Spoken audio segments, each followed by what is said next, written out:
So, moving on to the next segment of the discussion, let's look at the significance of this instrument, the significance in Naa music, in among the Naa people where they are found, the Moroccan people in general. Moyo, what can you tell us about the significance of this Krakeb instrument? Okay, so for the significance, like we already mentioned, Krakeb is majorly used in Gnawa music, and so it's majorly for spiritual rituals, maybe during spiritual gatherings or rituals in the society or the community. This particular instrument is one that is very key for them. How it brings about the trance that they often feel, I don't know. Majorly, maybe continuous vibration of the instrument is what brings about the trance, but majorly is used during spiritual ceremonies and rituals. Thank you very much, Moyo, for that insight into the cultural significance of the Nawa instrument. The mention of its use in rituals to induce trance, which is something we'll talk about later on the show, and also it being the percussive backbone for the Nawa music, which initially, I believe, initially Noah music was kind of a secretive performance for an inner caucus of people or for the culture. But then now we have now festivals where performers come and perform, and then we even have a lot of fusions. For example, Enough Now, a Now band in the US, they call their music Sufi blues because they have a lot of Western influence in their music. You can check out their profile on streaming platforms to have a feel of what now music in general sounds like. And you could hear the sound of the cracker, which is like the loudest instrument, just accompanying the melodic warm tune of the guembri and the other frame drums that are being used as other accompanying instruments for the music.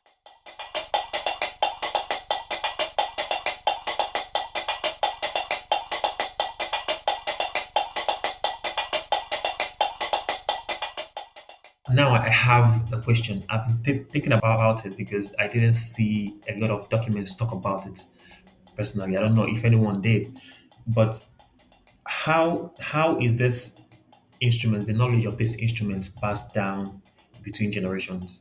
We've heard or we've seen many African instruments being passed down from generation to generation through oral histories, or when you look at the Abroad's instruments where the father has to teach the son because it's like a lineage thing, and the performer of this instrument has to come from a particular lineage or family. So how does it work with the crackhead? Emmanuel, what do you think? Yeah, and that because the crackeb is usually not played alone. It's a key component of the Gnawa music genre, and Gnawa music is usually like a band where there is a leader of the band who leads the religious ceremonies. There are the cracker players, there are the gumbri players, there so during a what I know referred to called the lila, which is a spiritual ceremony where this musical genre is practiced and used as a way to transcend reality or to communicate to the ancestors. So I don't think that there was any. I haven't found any documents which suggest or any hypothesis which suggest that you have to be something special to other to play the crackhead other than being a member of that band or a member of that group that of the group that administers the Leela and being in charge of being a cracker player. So this has been passed down from generations to generations, just as the religious teachings are passed down. It's a common knowledge, kind of, but then people form their own smaller groups to practice this. And as this time has passed, it used to be that now music was something of the African slaves in Morocco. Well, these days it's become like a national identity that everybody wants to participate in.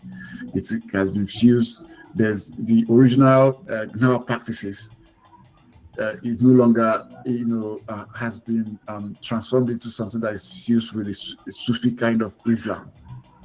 So that even the leaders of the Krakeb band are now called Malem, which is an adaptation of from Malam, the Islamic Malam.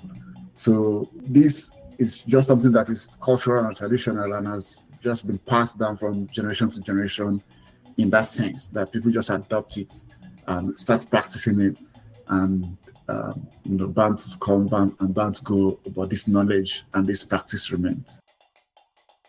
Yeah, thank you for that amazing thoughts, Emmanuel. I also kind of lean towards what you said about the passage of the knowledge of this instrument. But let's hear what Anu has to say about this. Yeah. I just want to layer up on what Emmanuel said. Very true. And just want to put like something like a symbol to just also ride it a bit further with what Emmanuel said, because what he said is spot on. You know, when you look at baptism in Christianity, immersion, when you immerse somebody in water and they say, oh, this person has been baptized. I would say that the Krakeb also, it's not just one or the other. It's not just, I think that there's this cultural baptism or religious baptism that happens, or immersion that happens for the learner. I know that there's the part of observing, seeing how they are doing it, how the malems, just as Emmanuel mentioned them, how they are doing it, observing the way they played it, the way they are forming the patterns as they are clanging the castanet, as they are clanging it. But I think that there's also to it, because this thing has a spiritual backing to it.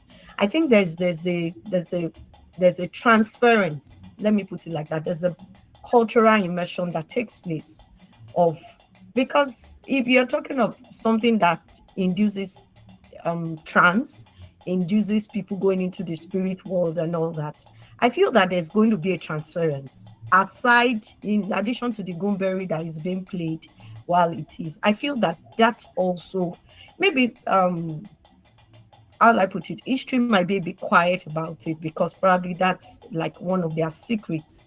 But I strongly feel that in addition to the oral and observation that the children or the learners do as they see the malems play, I think that there's also a place of, unless probably in the contemporary use now, the spiritual aspect is being left behind and then it's moving with the flow of the new world and all that. So I would say that there's a cultural, there's an immersion that takes place, a spiritual immersion that takes place. Thank you.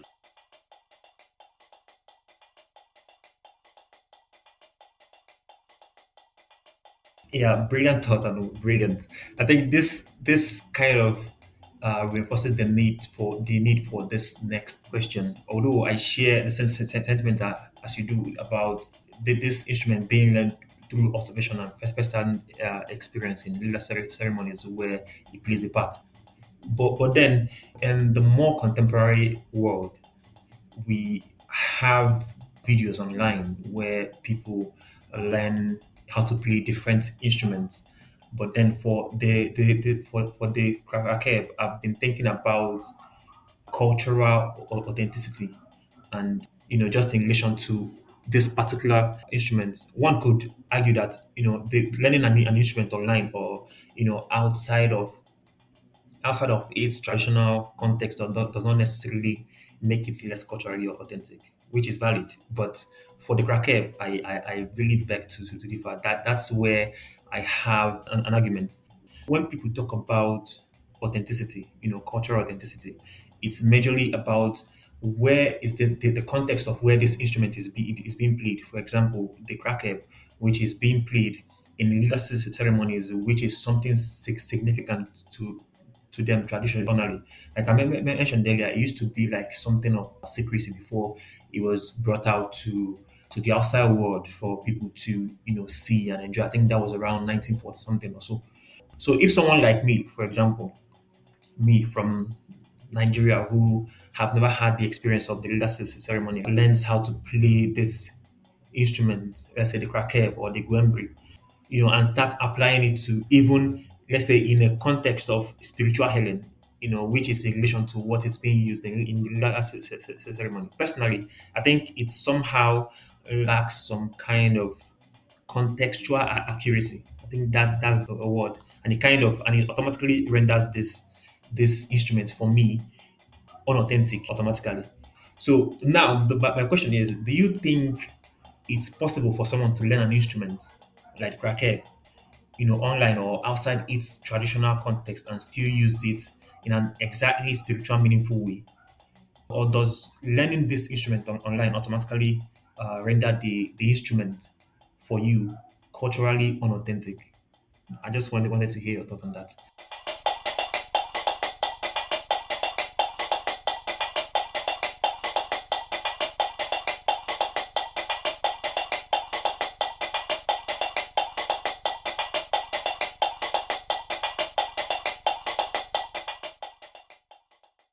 I mean, you're correct. The whole world right now is very much kind of attuned to the concept of cultural appropriation, and sometimes when these things are put out of context, it loses originality.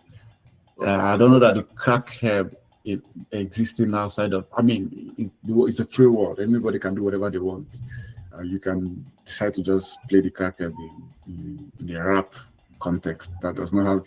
And really, right now, I don't know that all Nawa music still embodies those spiritualism that was originally associated with the Gnawa music. Like I know OUM is one of the contemporary artists of Gnawa music. Why she fuses Gnawa music with soul, and her performance doesn't involve anything spiritual. So it's a very gray. It's not a black and white situation. If you're in the biblical situation, I know that there could be those conversions from being a Gentile to being a Jew by just adopting the Jewish principles. And but I do not know, however, that there is I know of like racism existing even in Israel right now, that some Africans who migrated to Israel and adopted the Jewish lifestyle are not exactly considered Jews, are not considered as full-time Jews, which lends credence to your school of thought. But at the principle level, I think that as the Bible or the biblical history may have intended it, is that if you adopt those Jewish principles, that you become a Jew. Thank you very, very much for that, Emmanuel. It was just a thought I had. And also, when Anu mentioned the concept about becoming Jew by adopting their customs, I kind of, oh, does that make you an authentic Jew also? Well, thank you for mentioning that and layering it with instances with the situation that we have with some kind of cultural racism, I would call it, in Israel with black Jews and all. Thank you very much. I have a question though, which is a follow-up question on a question Muyo raised earlier, which is about how this crackhead and other Nawa instruments enhance trance, make people go into trance.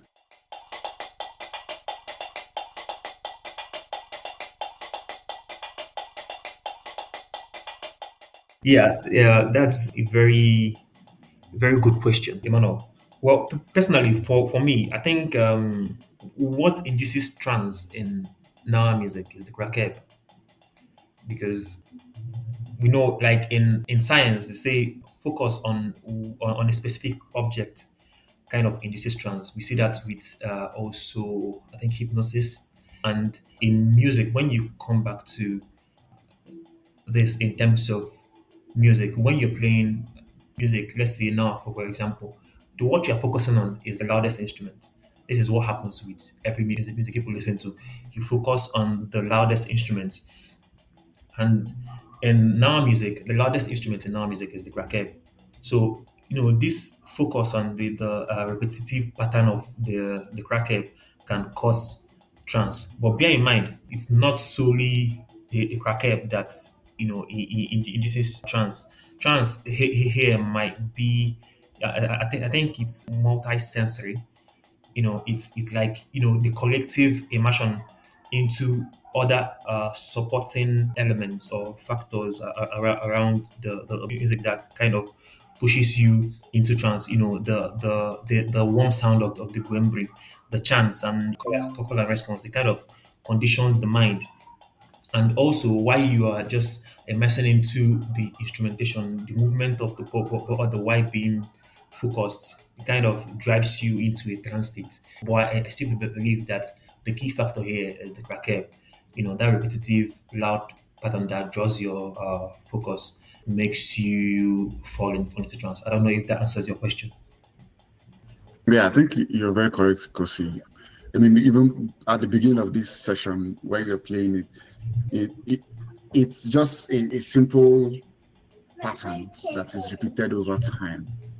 And if you're just focused on it for a while or for a long time, with all those other sensory stimulations, and knowing that the context of the environment where you are, it's also helps, like knowing that it's a spiritual context and that you're trying to make contacts with the spirit. Whether you end up feeling that trance or contacting the spirit, I think it's something that is very individual. But I don't know that there's any scientific way of being able to repeat this, what each individual feels and comes out of in the lila. Yeah. But yeah, I think your answer very touches the core of it. And thanks for your response. Yeah, thank you for that question, Emmanuel, and thank you everyone for the contribution to the general conversation so far.